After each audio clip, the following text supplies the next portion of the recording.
Okay, so we will start with the next topic. So here we will be discussing about A.R. Desai. Okay, so we already had discussion about this perspective in the previous session. We discussed about what Marx's perspective in detail. So you have complete idea about the perspective. The perspective that we are going to discuss is actually Marx's perspective.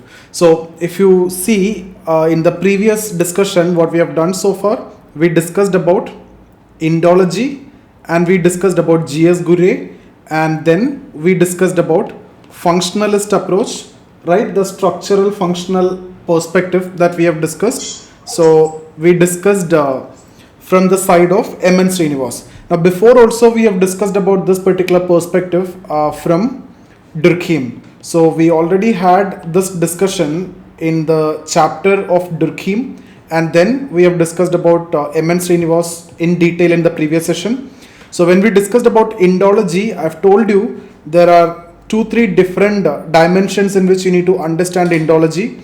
So before 1920s, when we discuss about Indology, it was mainly the British administrators or British scholars for the purpose of administration. And after 1920, you can see that sociology established as the discipline in Indian universities, and in Indian universities sociology to be started teaching as a separate discipline. And then you can see post 1920s what, instead of classical Indology that we have discussed before, we started discussing about modern Indology or sociological Indology, right? And then we have seen some combination of approach like Marxological approach combining Indology with Marxist approach, right? And then we have also discussed about combining Indology with anthropology. So that's what we have discussed. So when the question is about Indology, you basically need to write maximum one paragraph about the classical Indology, where we have discussed about British scholars, British administrators, and I've given you the examples also. That is mainly for the purpose of administration. There was not much academic interest, or the academic interest in that context was very less.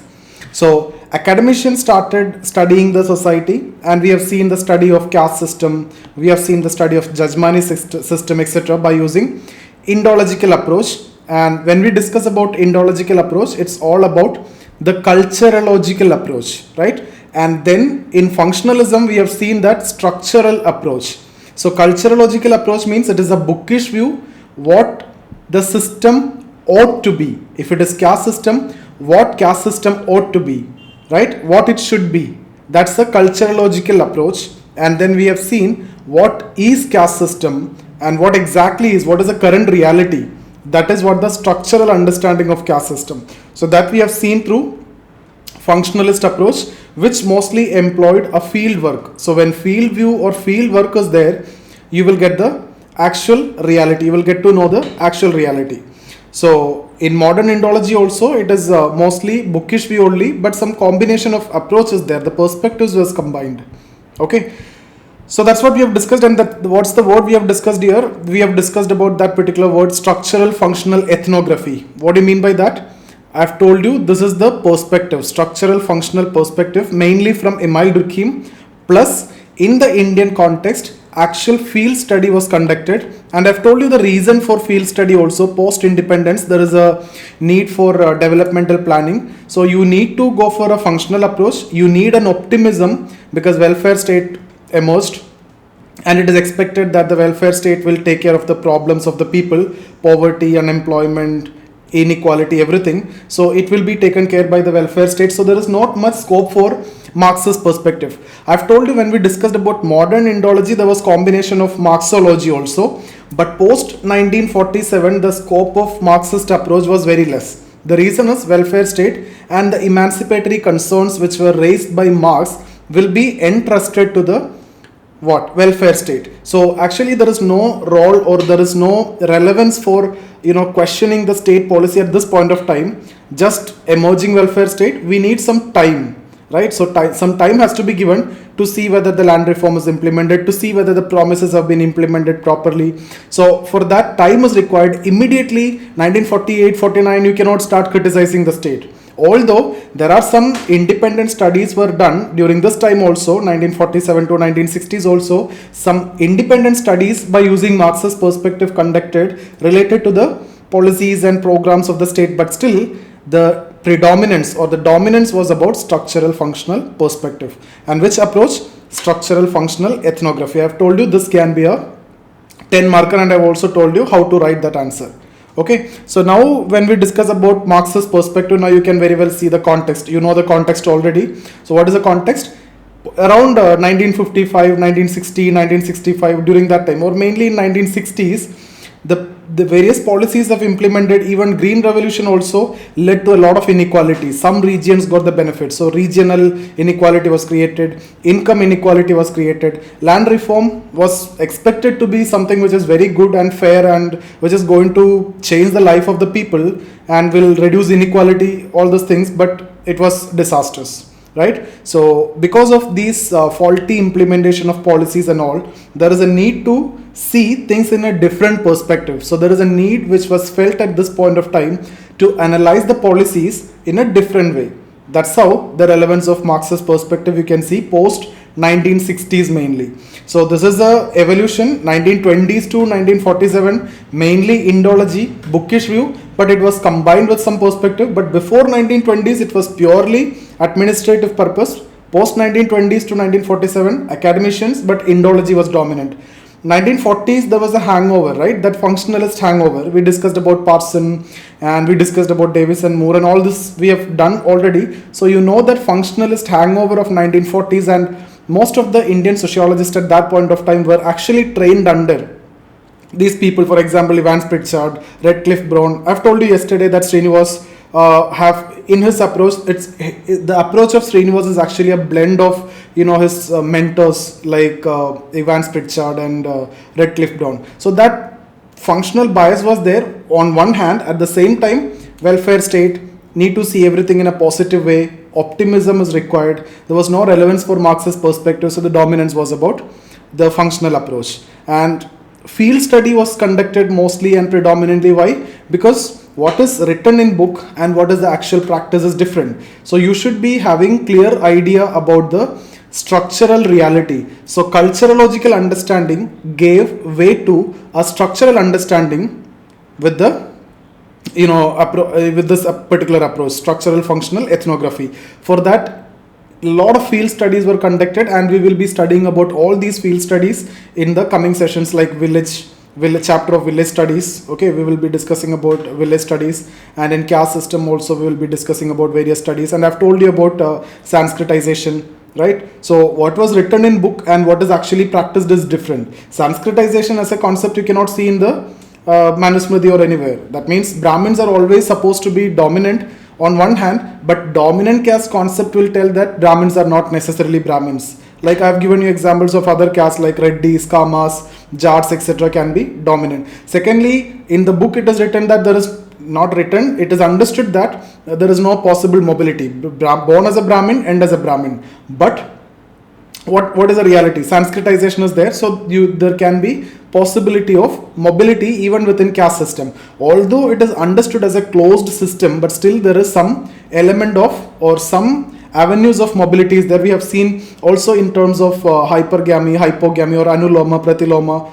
Okay, so these are things which are distinct than what is actually seen in the book. So that's why field study was conducted, and field study also come up with different interpretations. Okay, proper understanding of Jajmani system, proper understanding of caste system, all this you can see during this time. Now this is the context for Marxist perspective, that you need a different approach altogether to analyze the policies and programs of the state. So that's the context of Marxist approach. And you know what is Marxist approach? It's all about forces of production, relations of production, all these words, keywords you know already, economic infrastructure, superstructure. So here also in Indian context, when he talk about economic infrastructure, what is the main resource? It is basically land. So entire relation is revolving around land. Like in case of Marx also, we have discussed in feudal system, everything was revolving around land. So in that context only, in Indian context also, most of the sociological studies were discussed and economic infrastructure as revolving around land. Okay, so it's all the same thing: forces of production, relations of production, importance to economic infrastructure, and other superstructural elements. For example, when even we discuss about this Jajmani system also, it is completely revolving around land. There will be a Jajman, will be a landlord mostly. Okay, so let's look into the approach. Let's look into the perspective here. This we have already done.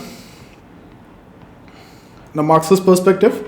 Marxist perspective of understanding Indian society uses basic assumptions of Marx theory of historical materialism. So I hope you have clear idea about Marx theory of historical materialism. If still you don't have any idea about this theory, now nobody can help you. Okay, even God can't help you at this point of time. That's the way we have done thinkers. So historical materialism, the same concept, we will be talking about forces of production, relations of production. Now I'm not discussing this. Economic infrastructure and then superstructure, all these are the main points that we have discussed. In India, it is closely associated with the historical approach. Marxist view found favor in India, particularly after the success of Russian Revolution. So from 1917, after the success of Russian Revolution, Marxist approach is there. This ideology emerged within the framework of nationalist movement in predominantly two forms. On one side, you will see the radical form and the liberal form. Radical forms are like revolutionary movement, okay, and in terms of Nehruvian socialism. So these are the two approaches that you will see pre-independence. In Indian sociology before independence, this perspective was used in combination with Indological approach. This we have already discussed. Marxological approach, D.P. Mukherjee used this Marxological approach, that is Indology plus Marxist approach. At the academic level, this perspective could not find much favor because of its radical nature, which never suited for colonial interest. So this was not taught much in universities. Academic level, this was not find much favor at that point of time because it's totally against the interest of the British. After independence, during the initial decade, a mixed model of planning was adopted with an aim to uplift all sections of population. Various programs and policies concentrated the aim of the sociological investigation to act as analytical aids rather than suggesting radical alternatives, right? So I've told you, there was a functional approach, there was a field study, there was a complete optimism, all the emancipatory concerns which were raised by Marx is entrusted to the welfare state. So there is no relevance for radical alternative at this point of time. The emancipatory concerns highlighted by Marx were entrusted to the welfare state, and the initial faith on welfare state prevented the conceptualization of the contradiction between haves and have-nots, because it is expected that the state will reduce this inequality. There is no need of revolution or anything. So that contradiction at this point of time was not much was there.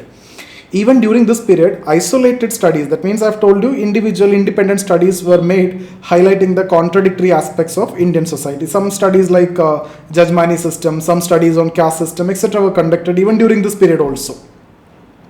Subsequently, the inability of developmental model in addressing the aspirations and problems of people led to emergence of alternative views for the interpretation of Indian social reality. So what is the context? This context is this: inability of the developmental model in addressing aspirations and problems of people led to an alternative view. Okay, so I've told you land reform was not successful. Even community development programs, the programs which were planned, the implementation was not successful. Inequality was increasing, poverty was increasing, unemployment is increasing. So much of problem, the welfare state could not implement the promises that have been made. Okay, so in spite of rejection of caste system by the constitution, it continued at the grassroots level.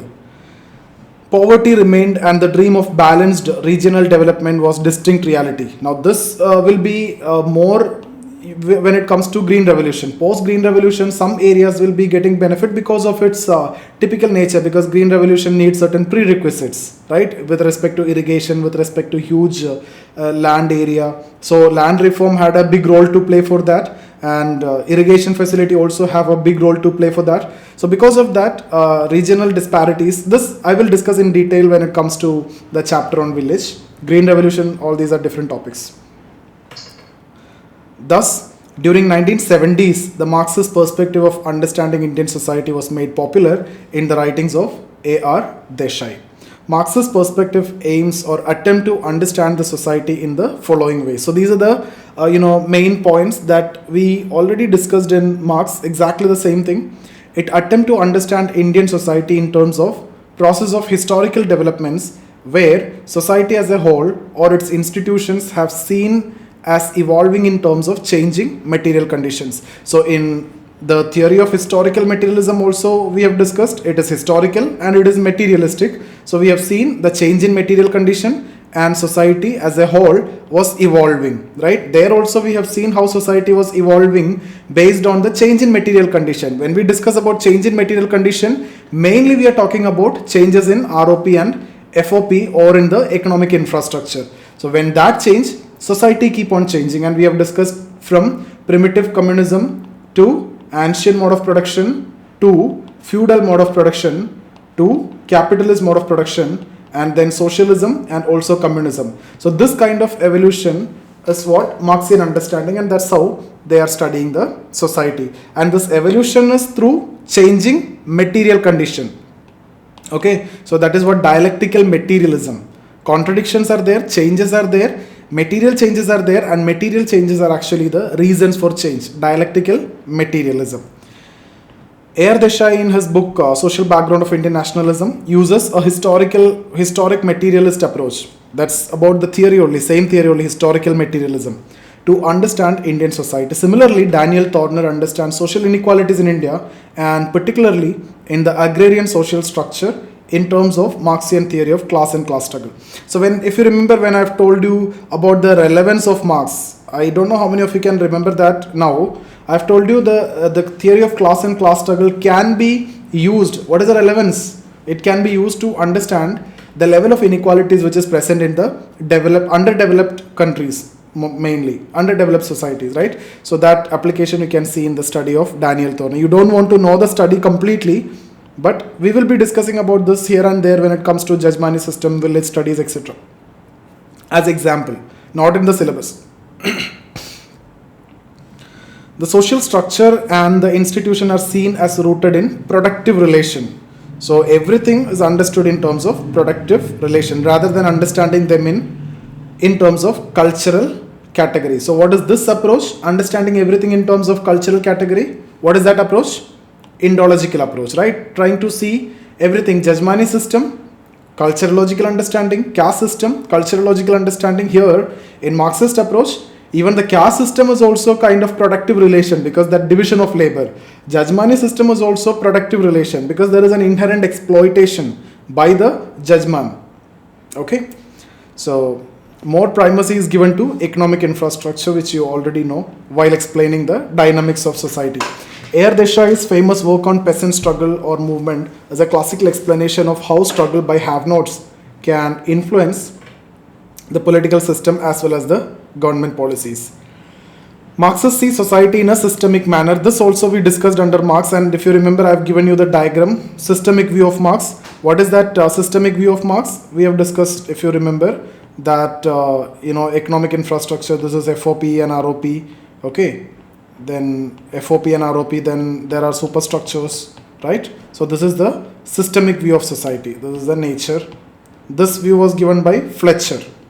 So that we have already discussed, exactly the same systemic manner, again acknowledging the centrality of economic infrastructure. So again giving importance to economic infrastructure. So here also, if you're criticizing, what is the main criticism?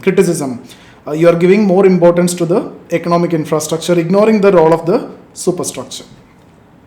Marxist studies of village understand village as a network of socio-economic and political relation woven around land. So here in village studies, what is that economic infrastructure when you talk about? It's all about land relations, land equations, like what we discussed in the context of feudal society in Marx.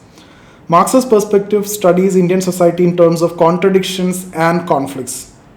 Okay, so Marx also do the same thing, more particularly after 1970s. This analysis highlighted the contradictory and the conflictual nature of Indian social institutions. The structural functional view about various institutions actually challenged. So this is how we do in case of Durkheim and Marx also. We can see all the understanding of Durkheim we can challenge by using Marx, whether it is family, whether it is religion. Durkheim says religion is functional, Marx says religion is opium of mass. Durkheim says family, 4 functions we have discussed. Marx says it is an exploitative device, it is making the individual a passive listener and preventing the revolution, making the labor force, etc. Right? So, division of labor, Marx says it is alienation, Durkheim says it is integrating and giving autonomy to produce. Exactly in the similar way, structural functional perspective will highlight the functions of caste, judgmani system, etc. Marxist approach will highlight the contradictions or the conflicts of that. So, for example, A.R. Desai challenged the harmonious character of Indian village historically as well as contextually. So, the structural functional approach is mainly Indian villages harmonious character, whether it is caste system or judgmani system, etc. All these are, providing the role of integration of the society. But that's not the case historically as well as contextually.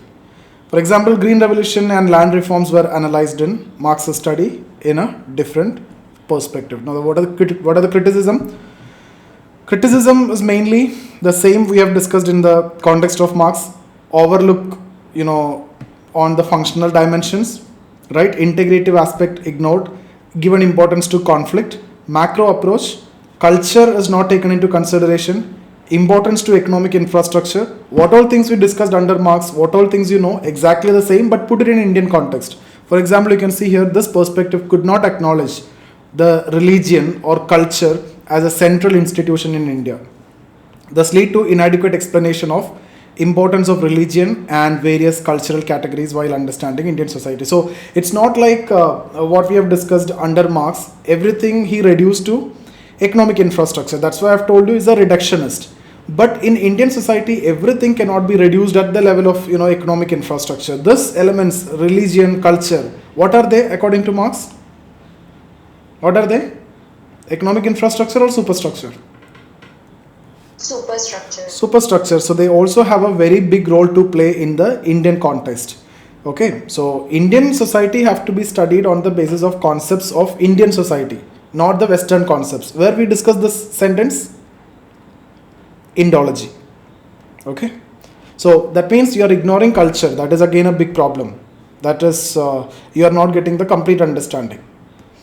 Marxists also overlook the importance of caste in understanding the social structure and social organization. For example, actual social relation in India could never be understood purely in class terms. So Marx is only talking about class, Marx is only talking about economic infrastructure, but in India, actual social relation, even the class is also connected with what? Caste. Okay, mostly upper caste or upper class. Marxists also emphasized on conflict and ignored the functional aspect like joint family, village, caste system, judgmani system, etc. There is a integrative role for all these to play. This perspective was never found capable of portraying the total reality due to overemphasis on the material condition, or what other way you can put it, that Marx is giving importance to the economic infrastructure.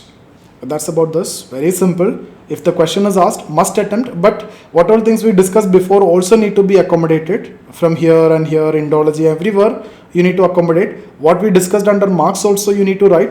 There's a very simple question, direct question will be asked, and this perspective is required more than that. The questions which will be asked in general, you need to use the Marxist perspective to answer. Any doubts? So do we need to read book for this chapter? This chapter, that's what.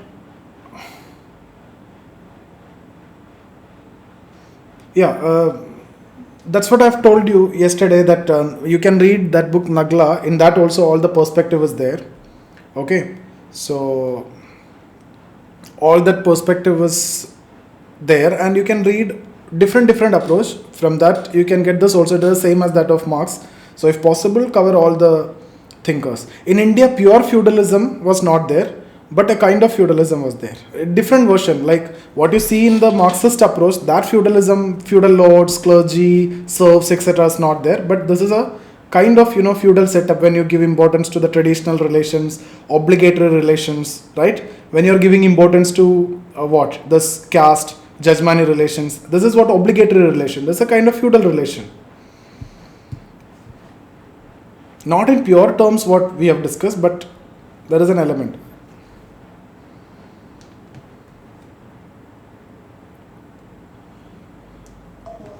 Hello, sir. Tell me. Sir, you have not discussed about the study of codes.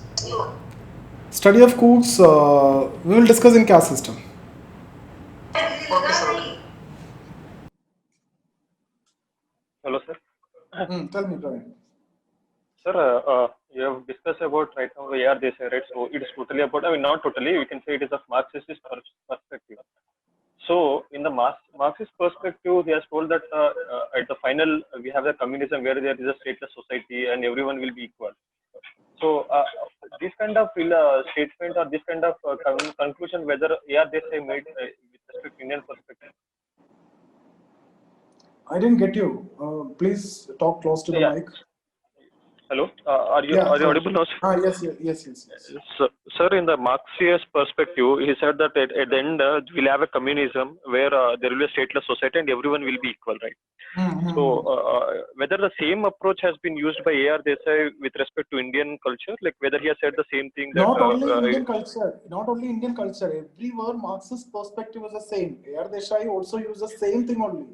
But mainly, when we study the village studies, here, when it comes to industries, the way economic infrastructure is understood in terms of pure class terms and the other material factors. But when it comes to village studies, it is feudal terms. That's what I'm saying, because most of the relations are woven around land. Even this Jajmani relation is also woven around land.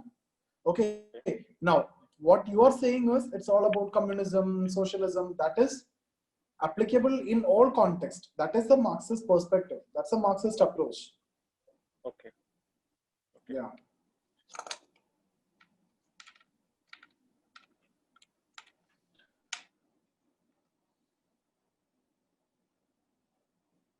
So that's about the first chapter of paper 2. We have discussed about the 3 perspective, and next session we will start with village studies. Okay. So we will meet on Monday. See you guys. Thank you.